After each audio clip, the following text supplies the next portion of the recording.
adventurers. Here we are at the Sutro Baths in San Francisco, California. It's been part of San Francisco's park system since the mid-1970s. What you see behind me in ruin is a series of pools. It used to be the largest indoor swimming area in the entire world. It was built in 1894 by a gentleman named Adolf Sutro. He was generally a Victorian era rich guy, fancy pants, but also an engineer. Before he helped create this place, he had designed a special system to drain mines to prevent flooding in Nevada. It was called the Sutro Tunnel. He liked his name. At the Sutro Tunnel, they could extract, I think it was 7 million gallons of water in a day. So this guy understood water and he understood ecosystems. He actually started out by building an aquarium, they say.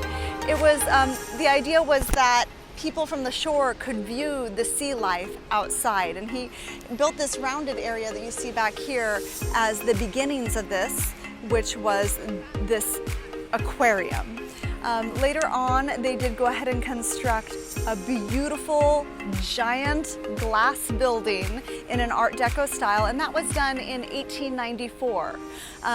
In 1895 through 1897, Adolf Sutro was also the mayor of San Francisco here, so he was kind of the guy of the time.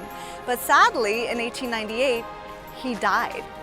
What he created here was something that was carried on by his family, and his vision was almost like what we think of Disneyland today. He wanted a place that was accessible for local San Francisco people. He wanted it to be affordable, he wanted it to be fun, and he wanted it to be educational as well. He was a very, very traveled man and had artifacts from all around the world.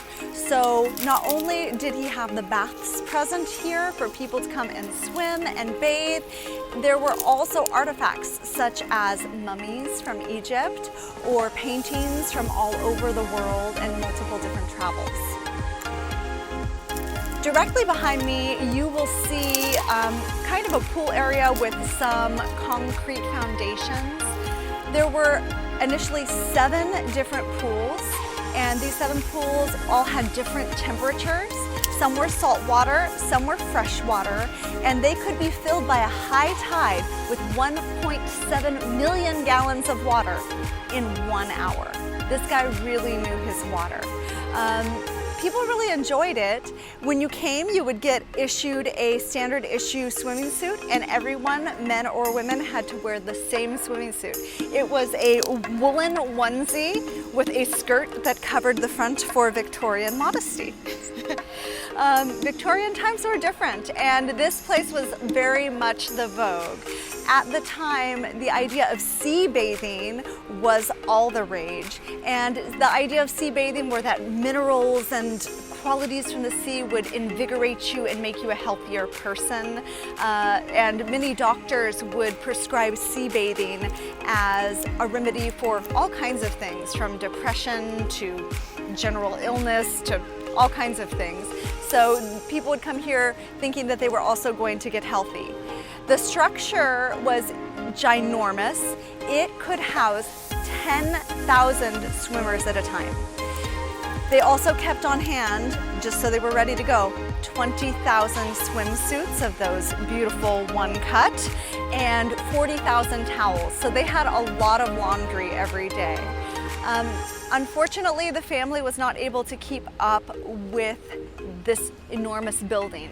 At one time it thrived. There was even a cable car suspended in the air that could take you from one side to the other, but it rusted out due to the harsh sea weather. There was a train that would bring you here as well, and people would come to spend their weekend eating at restaurants, diving in the sea waters, seeing different bands and different events, and it was very much the height of fashion of Victorian San Francisco.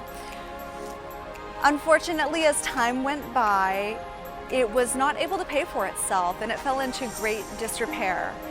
The family kept it for quite a long time, and I believe it was the mid-1950s that the however many great-grandson of Adolf Sutro finally sold the establishment to someone else. That someone else had a plan to make this a seaside adventure area, but that also didn't work out. So in 1966, the property was sold to developers. As you know, real estate here in the San Francisco Bay Area has always had high value, and they want to build up. So the idea was to build these sky-rise kind of apartment things. They were starting to do demolition and prep, and a mysterious fire broke out. They say it was likely insurance fraud, but we don't really know. So today, it's just this kind of cool place to come visit. I love it because you can walk along the pool and see the seaside itself. You can look at your own reflection. It has all of these multi-levels. Some of the things behind me, this area here actually had 5 of the 7 pools. The little grid that looks full of graffiti was actually a filtration tank as well. So this was the main event, and now it's just this mysterious and lovely place filled with wildflowers, lots of sea breeze, and it is usually freezing here. We got really lucky because today is super nice. So that is the Sutro Baths. Thank you so much for adventuring with us, and we really appreciate your time.